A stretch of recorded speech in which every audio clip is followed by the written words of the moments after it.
Hi, in this video I want to talk to you about what I think is the secret of all great photo composition.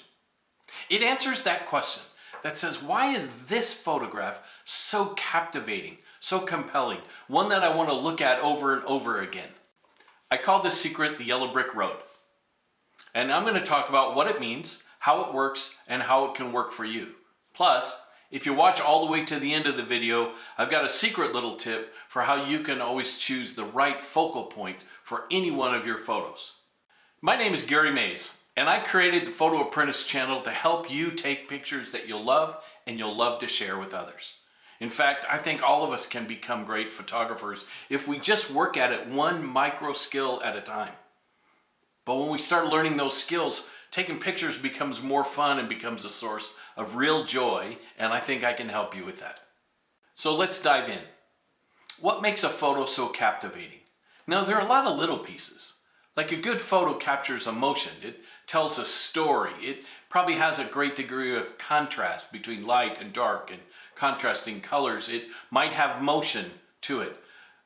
But at the core of it, the secret to a great photo is that it leads the human eye into the picture. That's why I call it the yellow brick road. You see, the yellow brick road is an obvious pathway that you know exactly where to go, where to look, where to follow.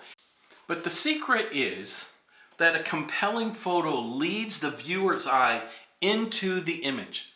You see, the human eye wants to be directed. It wants to be drawn into the photo and shown, where do I start, where do I look, and how do I move into the image and ignite my imagination? Give me a pathway I can follow, and it's hard to look away. See, in my opinion, this principle that I call a yellow brick road is what all the rules of composition and the rules and tips on lighting are designed to achieve. They work together to show the human eye where to look. Now, let me just give you a really simple example. Your eye just naturally goes into the picture, and at the top, you see that little turn? You're led right out into the zone of curiosity and imagination, and that makes it compelling. Now, I realize not every picture has a stairway. What I'm telling you is the human eye simply likes photos and paintings and images that give us a pathway to follow. And when that pathway is there, we love to look at the picture. And when it's not there, we don't. It's not as compelling. It's just that simple. So, simple. How do we create this kind of image in our photography?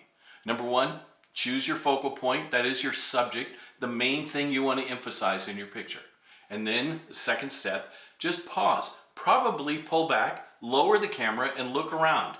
And ask yourself, what else is here in this environment that I can use to help direct the eye of my viewers toward the main subject of my photo? That pause is the critical moment. If you don't pause, here's the danger.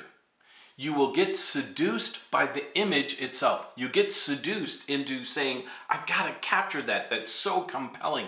And all you're thinking about is that main thing, not about the composition, which is going to highlight the main thing. So let's stop talking about this and let's go to some examples. Let me give you an example of the danger zone. I captured this picture underneath a pier in Southern California. And yeah, it's got a natural pathway for the eye to follow. It's great. And it leads you right down to that focal point. Only I forgot to get something.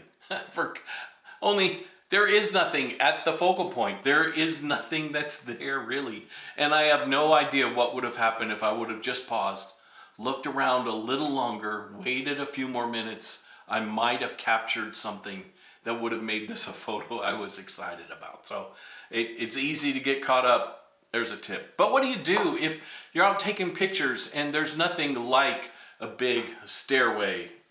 There's nothing like the pier. You're just out in nature. We went to this rescue farm. They're especially Tasmanian devils, who are very interesting little creatures. And I found this baby.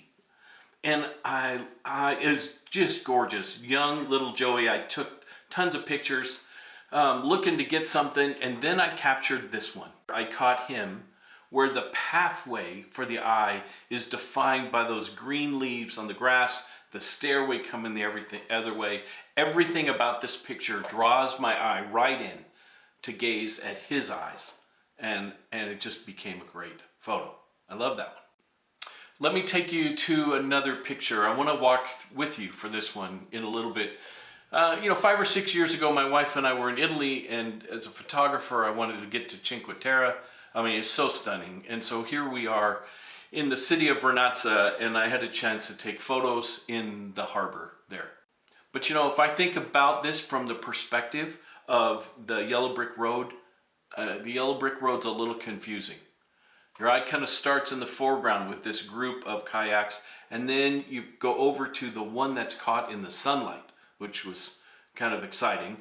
But after going there, you go up to the top of the church where the light's bright. You follow that line straight up, but then your eye's drawn over to these trees that are over there on the right, and the more you look at them, the more you're drawn to the back where the buildings come together, and it's just kind of busy. So while I was working on this video, I actually thought, what would happen if we cropped the picture differently?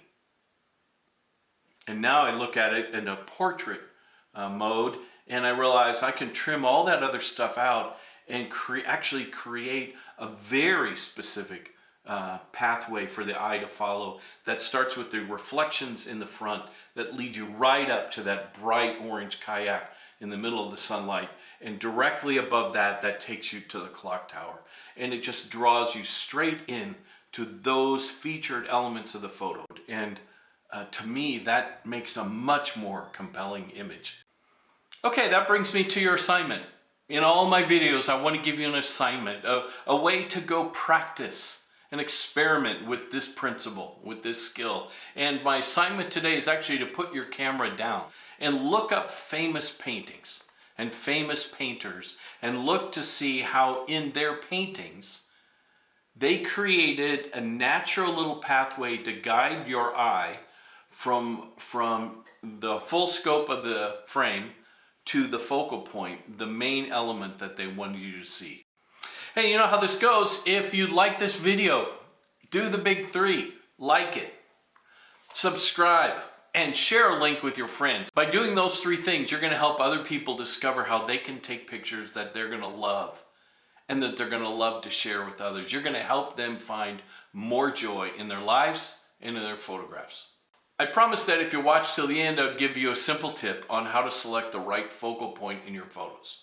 You know what I mean by that? This is the thing you want your viewer's eye to end up at. So the pathway that you create for them should culminate at this spot. And the thing you want to look for, it's this simple. As you compose your shot, look for the brightest thing in the frame. The human eye is always drawn to the brightest spot in a photo. And so use that to your advantage, and then build the yellow brick road that will lead your viewers right up to that as you plan the composition of your photo.